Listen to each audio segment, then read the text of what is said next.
www.nbanewdelhi.com पर log on करें। Aditya Birla Group presents CNBC TV 18 CNBC Awaaz Budget 2011. Make the impact India needs. Presented by Aditya Birla Group, taking India to the world. Co-presenter Religate Global Financial Services, growing with you every day. Associate sponsor LIC of India, Zindagi ke saath bhi, Zindagi ke baad bhi. Supported by Mint, refreshing clarity in business.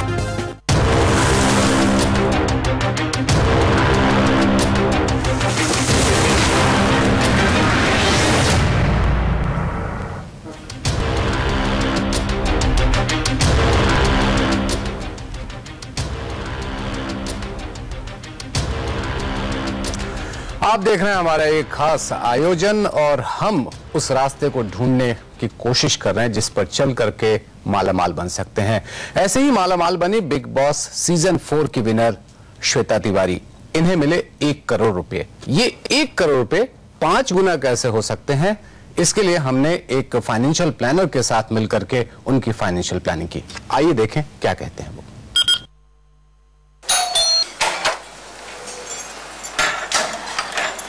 Shweta, Swati from CNBC आवाज। स्वाति, आपकी planning के लिए हम लेकर आए हैं हर्षवर्धन रूंगटा।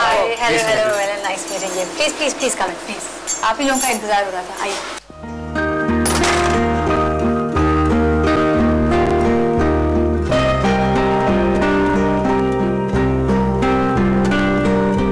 श्वेता, आप क्या करती है सब जानते हैं, लेकिन हम ये जानना चाहेंगे पहले आपसे कि आपके घर में कौन कौन है और आपकी रिस्पॉन्सिबिलिटीज बेसिकली क्या क्या है। मेरे घर में मम्मी पापा हैं, मेरा भाई है जो MBA कर रहा है लंदन में, और मेरी बेटी है।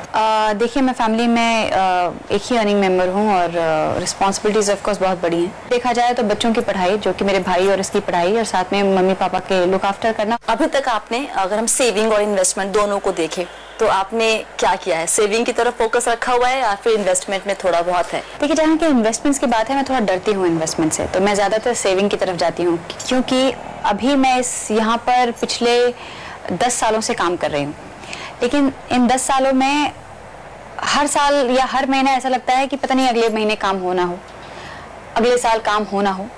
मैं या तो फिक्स करती हूँ, या तो प्रॉपर्टी खरीदती हूँ, या फिर गोल्ड खरीदती हूँ। मैं इन सब में डालती हूँ ताकि अगर मेरे पास इतना इस महीने या इस साल मेरे पास ज़्यादा पैसा आया तो उसमें कहीं ऐसी जगह कर दूँ कि मुझे कल को टेंशन ना रहे।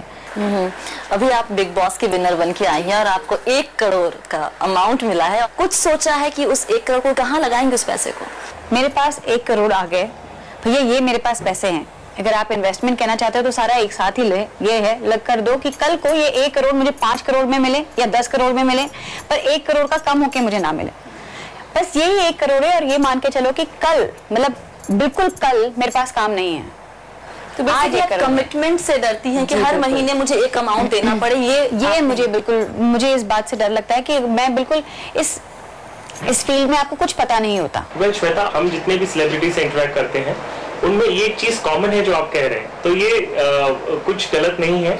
आपको सिर्फ 2 चीज जो मैं आपके सुनने के बाद में समझ पाया हूँ, एक है कि आप कन्वेंशनल जो फिक्स्ड डिपॉजिट्स, ये एसेट्स जो आपने बिल्ड किए हैं वो एक हद तक ठीक है, लेकिन आप जब भी इन्वेस्टमेंट करें या जो भी सेविंग्स करें, उसे आपको ये देखना है कि आप उसे एक एसेट एलोकेशन जिसे हम कहते हैं कि आप all eggs can not be in one basket. जब हम फाइनेंशियल प्लानिंग की बात करते हैं, इन्वेस्टमेंट्स उसका एक छोटा हिस्सा होता है। तो आपको ये देखना है आज आपके रहने खाने पीने के हिसाब से आपका महीने का खर्चा कितना है। कोई भी अगर इंसान बॉम्बे में रह रहा है, उसके महीने का खर्चा एक एवरेज, अगर हम एक अपर मिडिल क्लास फैमिली का भी लेते हैं तो उसका करीबन 50 to 60,000 रुपीज अ मंथ होता है। बट अगर आप हमारे जैसे किसी का लेते हैं जिनके लोन्स भरने होते हैं, कार ले लिया तो किसी का 15,000 जा रहा है, या दूसरा घर ले रहे, 3-4 घर समझो घर हैं, तो हर किसी के अगर 25, 50, 60, 70 जाए तो 3 से 4 लाख तो आपके चले गए EMIs में। ठीक है, उसके बाद आते हैं फोन बिल्स। That's right. जब हम फाइनेंशियल देखते हैं, जब हम फाइनेंशियल प्लानिंग की बात कर रहे हैं, उसमें ये देख रहे हैं हम, जब आप आउटफ्लो आपका हो रहा है तो वो एक है लोन्स रीपेमेंट, एक है डे टू डे लिविंग, और तीसरा है डिस्क्रिशनरी एक्सपेंसेस जो हम बोलते हैं, जो है कि आप अभी आपने कर लिया क्योंकि आपके वो सुविधा थी, करेक्ट। जो तो हम ये देख रहे हैं, जब हम इन्वेस्टमेंट पर्सपेक्टिव से देखते हैं कि आप आज एक कॉर्पस बनाते हैं, आप एक सेविंग्स बनाते हैं, उसका पर्पस क्या होता है कि आगे जाके जब मेरी कमाने की क्षमता शायद कम हो जाए तो मुझे ये डे टू डे एक्सपेंसेस जो हैं वो मेरा टेकन केयर ऑफ रहे, मतलब कि उनकी तकलीफ मुझे नहीं रहे। तो उस हिसाब से मेरे ख्याल से फिर महीने का 60-70-80 तक आना चाहिए, है ना? About 75,000 to 1 lakh rupees a month. Correct. हम एक ब्रॉड कैटेगरी ले लें तो हम 20 इयर्स का टाइम होराइजन ले लें, या आपका हर महीने का अमाउंट हो जाएगा about 3,86,000 a month। आप मुझे बताइए कि अब मेरे पास 1 करोड़ है, अब इस 1 करोड़ को मैं कैसे इन्वेस्ट करूं कि अगर कल में मुझे ये अमाउंट भरना पड़ जाए, ये अगर मेरा मंथली एक्सपेंस ये हो जाए। अगेन इन्वेस्टमेंट का मतलब ये नहीं कि हर साल या हर महीने मेरे को कुछ अमाउंट देने पड़ेंगे, मैं वो नहीं देना चाहती। वैसा आपको हर महीने देने की जरूरत भी नहीं है। अगर मैं शुरू करूं फिक्स डिपॉजिट से, आपका एसेट कितना फिक्स डिपॉजिट में होना चाहिए, आप एक देखिए आपका अगर टोटल इन्वेस्टमेंट जो एक्जिस्टिंग आपके फिक्स डिपॉजिट्स हैं प्लस ये 1 करोड़ का जो आप परसेंटेज फिक्स डिपॉजिट में एलोकेट करेंगे, should not be more than 30%। आपको एक परसेंटेज रफली अबाउट 50%, थोड़ा ज्यादा है, 50% आपको इक्विटी में डालना ही पड़ेगा। वाई?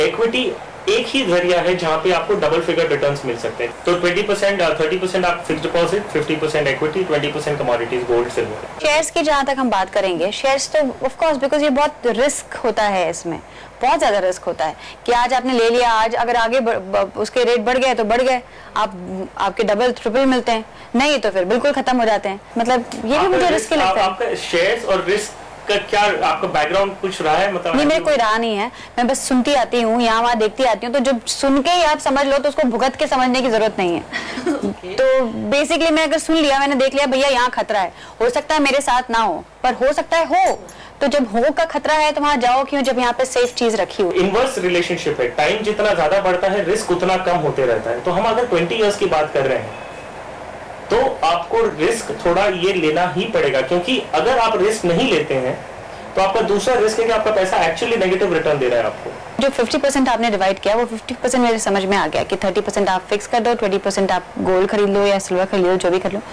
कि 50% जो ये रिस्की मामला है, इसके अलावा मुझे कुछ और बता दो। तो म्यूचुअल फंड्स के रास्ते जा सकते हैं। अच्छा, ओके। म्यूचुअल फंड्स क्या होते हैं? ये आपके और शेयर मार्केट के बीच की एक इंस्टीट्यूशन होती है, क्योंकि आपके पास वक्त नहीं है कि आप स्टॉक मार्केट ट्रैक कर सकें। हाँ। आप अपना पैसा म्यूचुअल फंड को दे देते हैं। तो उसमें रिस्क कितना होता है? उसमें रिस्क इतना है कि जो शेयर मार्केट का प्राइस रिस्क है वो पूरा ही रहेगा। सिर्फ इतना है कि उनका आप वो बैंक करते हैं कि उनकी प्रोफेशनल क्वालिफिकेशंस और उनकी एक्सपर्टीज पे बैंक करते हैं कि वो जब कंपनीज में इन्वेस्ट करेंगे वो अपनी रिसर्च करके इन्वेस्ट करेंगे। आप अपना पैसा म्यूचुअल फंड को देते हैं, आप उनसे कह सकते हैं, उनके पास अलग अलग स्कीम्स होती हैं कि उसमें जो आप पैसा दे रहे हैं वो पूरा शेयर्स में इन्वेस्ट होगा। उनमें दूसरी स्कीम्स होती हैं कि पूरा शेयर्स में नहीं होके उसमें आप परसेंटेज रहता है, जैसे 70% शेयर्स में होगा, 30% डेट में होगा, जो आपकी बॉन्ड मार्केट जिसे बोलते हैं। उनके पास ऐसी एक स्कीम्स होती हैं जिसमें 100% बॉन्ड्स में जाता है, जो बॉन्ड्स कॉर्पोरेट डेट जो मार्केट है, जो पेपर्स हैं, उसमें इन्वेस्ट होता है।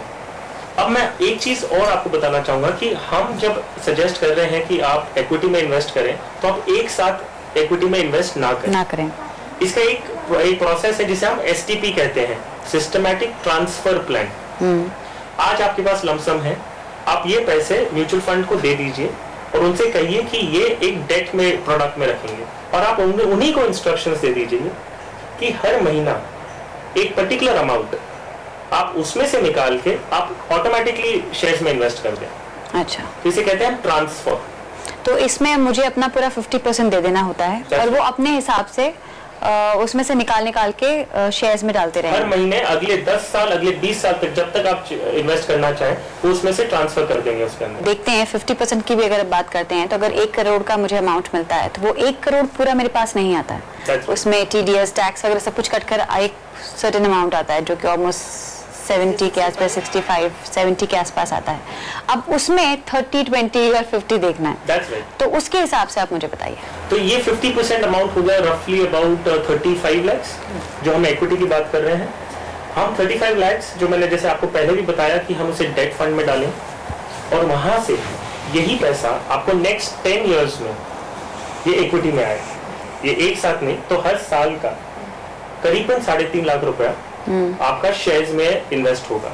उसे हम एक ही स्कीम में ऑब्वियसली नहीं डालेंगे। म्यूचुअल फंड्स की बहुत सारी स्कीम्स होती हैं। एक होती है कि हम जो कंट्री की जो बेस्ट 100 कंपनीज हैं, हम सिर्फ उसी में पैसे डालेंगे। अच्छा, तो आपको ये मालूम है कि आप शेयर्स में रिस्क ले रहे हैं, लेकिन आपका जो पैसे आप जो कंपनी के शेयर्स में इन्वेस्ट हो रहा है वो कंट्री की टॉप 100 कंपनीज में आती है। तो रिस्क ऑब्वियसली वो हिसाब से कंपनी का डिफॉल्ट रिस्क जो है, वाइंडिंग अप का जो रिस्क है वो ऑब्वियसली कम हो जाता है।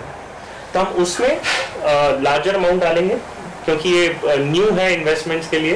तो हम प्रेफर करेंगे कि इनके जो इन्वेस्टमेंट्स होंगे वो लार्ज कैप फंड्स में ज्यादा रहे, डाइवर्सिफाइड, जिसमें जो उनसे थोड़ी छोटी कंपनीज में मिड कैप, जिसे हम कहते हैं मिड कैप और स्मॉल कैप। तो एक डाइवर्सिफाइड फंड होता है।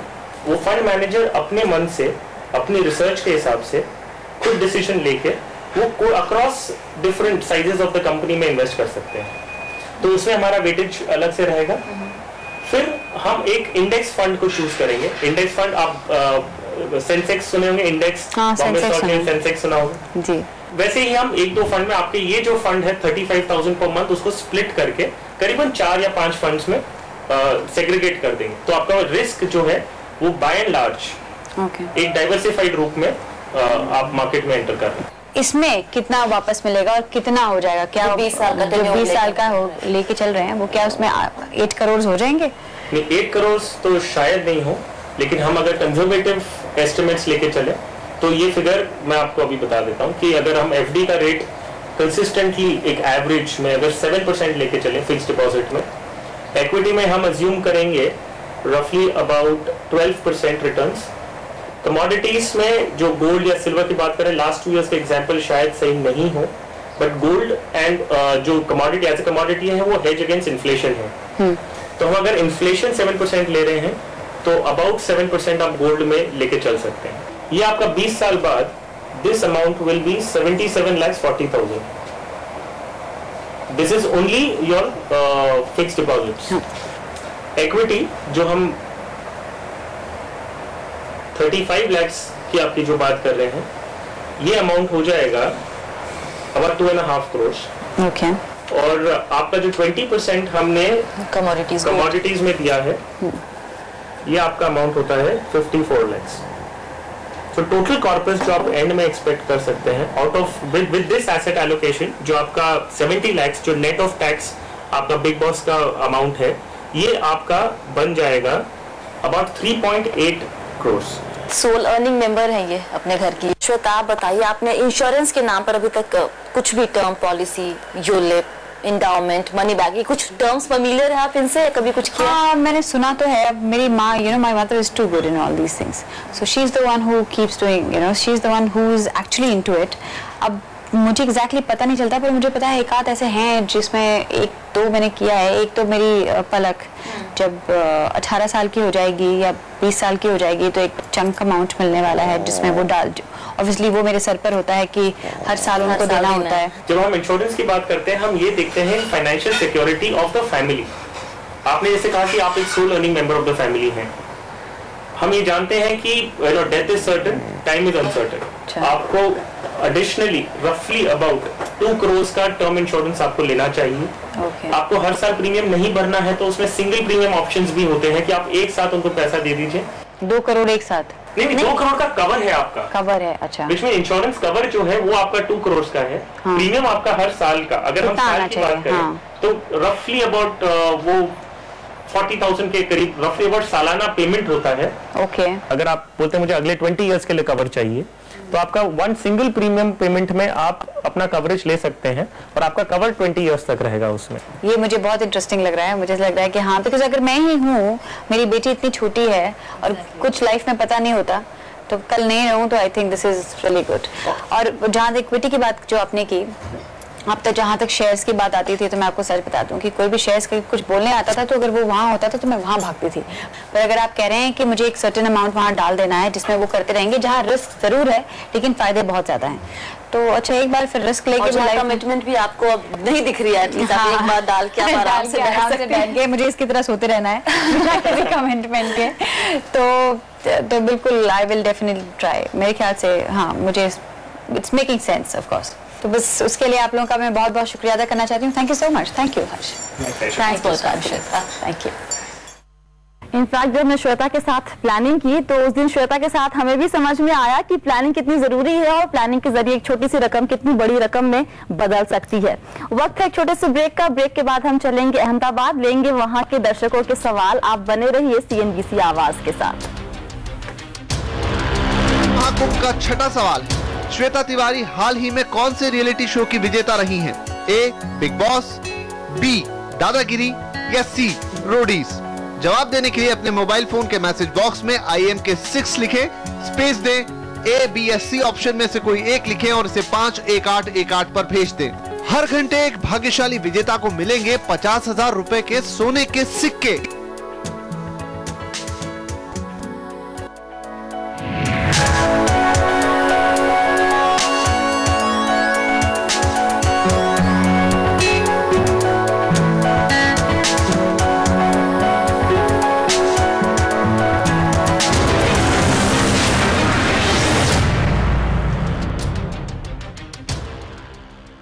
नेशनल वॉल पेंटिंग के फाइनल मुकाबले में लकी